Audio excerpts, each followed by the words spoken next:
खान फिर कोई चाल चलेगा, फिर एक और चाल चलेगा। वो सबको अभी फ़ोन करके कहता है कि 10 दिन रुको, फिर मेरा दिन आएगा, फिर कोई ना कोई चाल चलेंगे। तो इस बात के लिए कभी माफ़ी नहीं मिलेगी, कभी नहीं मिलेगी और कभी नहीं मिलेगी। आप पैर पकड़ लोगे तो माफ़ी नहीं मिलेगी।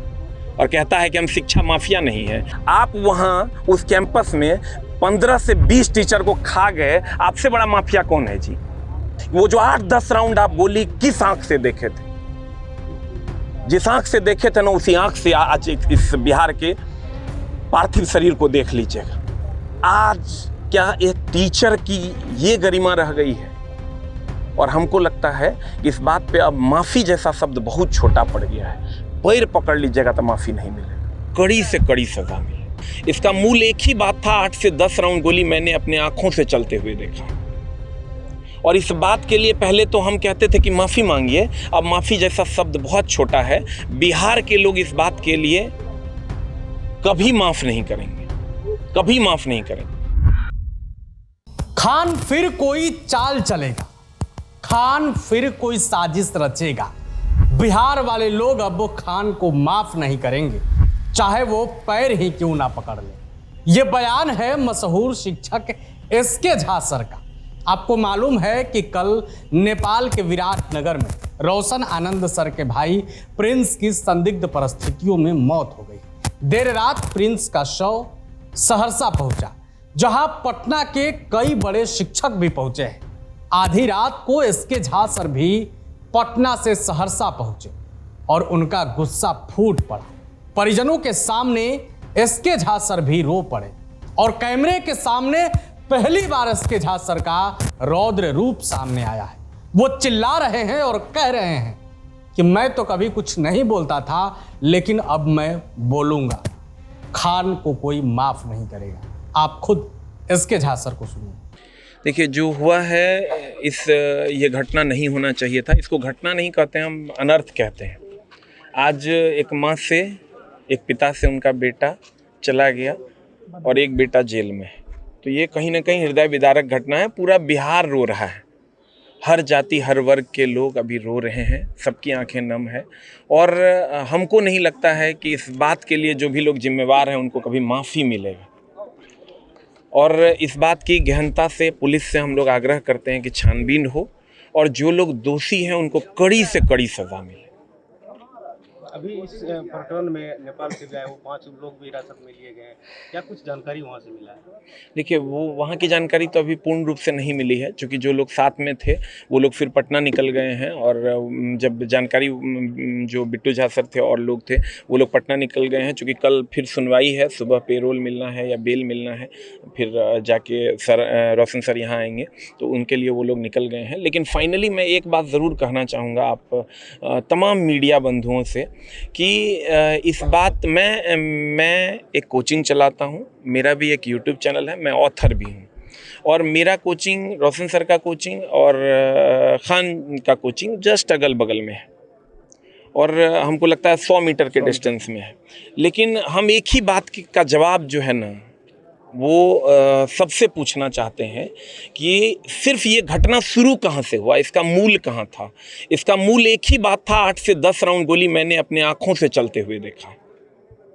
और इस बात के लिए पहले तो हम कहते थे कि माफ़ी मांगिए, अब माफ़ी जैसा शब्द बहुत छोटा है। बिहार के लोग इस बात के लिए कभी माफ़ नहीं करेंगे, कभी माफ़ नहीं करेंगे। और हमको पता है, देखिए, बड़ा हृदय विदारित है। हमको लगता है फिर ये कोई ये क्या हम नाम कहते हैं, खान फिर कोई चाल चलेगा, फिर एक और चाल चलेगा। वो सबको अभी फ़ोन करके कहता है कि 10 दिन रुको, फिर मेरा दिन आएगा, फिर कोई ना कोई चाल चलेंगे। आप समझिए, जो भी लोग वीडियो बना रहे हैं, 20-20 हज़ार का ग्रुप बना के उस पर कमेंट्स करवाया जाता है, एडिटर रख के अपने बारे में पॉजिटिविटी फैलाया जाता है। आज क्या एक टीचर की ये गरिमा रह गई है? और हमको लगता है कि इस बात पे अब माफ़ी जैसा शब्द बहुत छोटा पड़ गया है। पैर पकड़ लीजिएगा तो माफ़ी नहीं मिलेगा। जो घटना आज हुई है, पैर पकड़ लीजिएगा तो माफ़ नहीं करेगा बिहार का आदमी। बाकी जो लोग अंधभक्त बने फिर रहे हैं। कमेंट बॉक्स खुला हुआ है, आपको जो मन होता है कीजिए। सबको पता है कि मैं किसी कंट्रोवर्सी में नहीं रहता हूं, लेकिन अभी पहली बार अपने जीवन में हम किसी चीज़ पर बयान दे रहे हैं और हमको ऐसा लगता है कि इस बात के लिए माफ़ी बहुत छोटा शब्द है। सिर्फ एक बात का जवाब पूरा बिहार आपसे जानना चाहता है। वो जो 8-10 राउंड आप गोली किस आंख से देखे थे? जिस आंख से देखे थे ना, उसी आंख से आज इस बिहार के पार्थिव शरीर को देख लीजिएगा और तब अपने आप से आईने में खड़े होकर पूछिएगा कि हमने क्या किया। वीडियो भी सामने आई, फिर भी गिरफ्तारी नहीं हुई है, क्या? नहीं, गिरफ्तारी नहीं हुई, ये कहीं ना कहीं अब प्रशासन को इस पर जवाब देना होगा बिहार के लोगों को कि रोशन सर भगोड़ा थे। 12-12 घंटा वो बंदा खड़ा होकर मुसल्लापुर हाट में पढ़ाता है बच्चों को। भगोड़ा आदमी था, भाग गया था वो कि एक आदमी ने कह दिया कि 8 से 10 राउंड गोली चल गया और आप उसको उठा के लेके आ गए। और सबसे बड़ी बात, आप हमेशा ही कहता है कि कोचिंग माफियाओं ने मेरे साथ ये कर दिया। आप वहाँ उस कैंपस में 15 से 20 टीचर को खा गए। आपसे बड़ा माफिया कौन है जी? कौन है आपसे बड़ा माफिया? 20 टीचर का इतिहास आप खत्म कर दिए, उसको खाने पीने के मोहलत पे ला दिए आप। और इस बात के लिए नहीं कि आपने फीस कम किया, सिर्फ इस बात के लिए कि आपको सारा जगह चाहिए था। सबको वहां से आपने भगाया और उसके बाद अपने आपका फीस क्या है? एक एक बैच का 70-70 हज़ार आप फीस लेते हैं, 75-75 हज़ार, 35-35 हज़ार फीस लेते हैं। और हम टीचर हैं, पिछले 14 साल से पढ़ा रहे हैं और आप ही समझिए जिस बैच का ढिंढोरा पीट रहे हैं कि हम सबसे सस्ता पढ़ाते हैं, 99 टका में मेरा बैच है, मात्र 99 टका में। और आज तक 1 घंटा वो बंदा यूट्यूब पे नहीं पढ़ाया होगा। बिहार के छात्रों से हम कहना चाहते हैं, 1 घंटा यूट्यूब पे, क्या जिस बिहार पुलिस की वैकेंसी के बारे में वो बात कर रहे हैं, 1 घंटा यूट्यूब पे कभी पढ़ाया होगा और तुमने क्लास किया होगा तो हमको बताना। और ये रोशन आनंद ने रात के 3-3 घंटा क्लास लिया है, शायद तुमको याद नहीं है तो याद कर लो। तो इस बात के लिए कभी माफ़ी नहीं मिलेगी, कभी नहीं मिलेगी और कभी नहीं मिलेगी। आप पैर पकड़ लोगे तो माफ़ी नहीं मिलेगी, एकदम। To be very frank, to be very clear. ये रोशन सर क्या है स्थिति अभी, कब ये निकलेंगे या इसमें शामिल होंगे? कल सुबह 7:30 बजे उनका बहस है और उम्मीद करेंगे, न्यायपालिका पे सबको भरोसा है कि कल सुबह उनको या तो बेल मिलेगा या पेरोल मिलेगा। वो कोई अपराधी नहीं है और ना ही अपराधी प्रकृति के हैं वो, तो उम्मीद करेंगे। और बहुत सारी बातें हैं। आप देखिए, बहुत सारे बच्चे ये कहते हैं कि अरे ईटा चलाने गया था तब न केस हुआ। भाई मेरे, तुम नहीं जानते हो, तुमको उससे पीछे का इतिहास नहीं पता है। आपको जो दिखाया जा रहा है आप वही देखते हैं। और वो 18 साल, 19 साल, 20 साल का बच्चा बहुत आसानी से कन्विंस हो जाता है।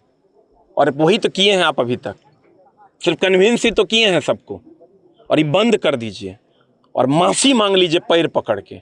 हम लोगों का दिल बहुत बड़ा है, न्यायपालिका आपको जो दंड देगी, पैर पकड़ के आके इनके पिताजी से माफ़ी मांगिए। पिताजी माताजी दोनों का हालत है और आज तो उनकी तबीयत बहुत ख़राब है। उनके पिताजी हार्ट के पेशेंट हैं और अभी तो लगता है डॉक्टर के पास से आए हैं और शायद डॉक्टर के पास ही फिर गए हों। एकदम हम हाथ जोड़ के सभी छात्रों से निवेदन करेंगे कि अगर आप हमको बहुत बढ़िया से जानते हैं, एक बार आप अच्छे से सोचिएगा और तब विचार कीजिएगा। और रही बात इनके झूठ की, तो इनके झूठ का शायद मीडिया को नहीं पता होगा, दोस्तों को ज़्यादा पता होता है। और जब वो आएगा, अब आपको समझ लीजिए कि भागने। और आप, हमको पता है, ये सबको कहते हैं कि 10 दिन रुको फिर एक चाल चलेंगे कि किसानों को फलना चीज़ दे देंगे और क्या कहते हैं, हॉस्पिटल खोल देंगे और कुछ नहीं। सब, हम तो कहते हैं सबकी जांच हो। 7,500 में जो यूपीएससी का बैच आया था, लोग हम देखे एक चैनल पे चल रहा था 20 करोड़ की संपत्ति है, 500 करोड़ प्लस का तो हम जवाबदेही लेते हैं। जिस स्थिति में ये गए हैं, 500 करोड़ प्लस का, 200, 250 करोड़ का एक बैच 150 करोड़ का बेचा है और कहता है कि हम शिक्षा माफिया नहीं है। शिक्षा माफिया, आप जब नहीं थे ना पटना में, तब भी आप याद कीजिएगा 2021 में मेरा 99 टका का बैच आया था, कोरोना के टाइम में। ये कहता है 99 टका का बैच, और अभी तक 3000 घंटा पढ़ाए हैं। रोशन सर हजारों घंटा पढ़ाए हैं, 1 घंटा यूट्यूब पे आपका फ्री वाला वीडियो नहीं होगा। क्या बात करते हैं जी आप? जो किए हैं इस कृत्य के लिए कभी आपको माफी नहीं मिलेगी। तो आपने इसके झांसर को सुना किस तरीके से खान सर पर उनका गुस्सा फूट पड़ा है, खूब चिल्ला रहे हैं, बोल रहे हैं। इसके झांसर के इस बयान से आप कितने सहमत हैं? अपनी राय कमेंट बॉक्स में रखें। वीडियो देखने के लिए आपका धन्यवाद। प्रभातखबर.com, विश्वास वही, रफ्तार नहीं।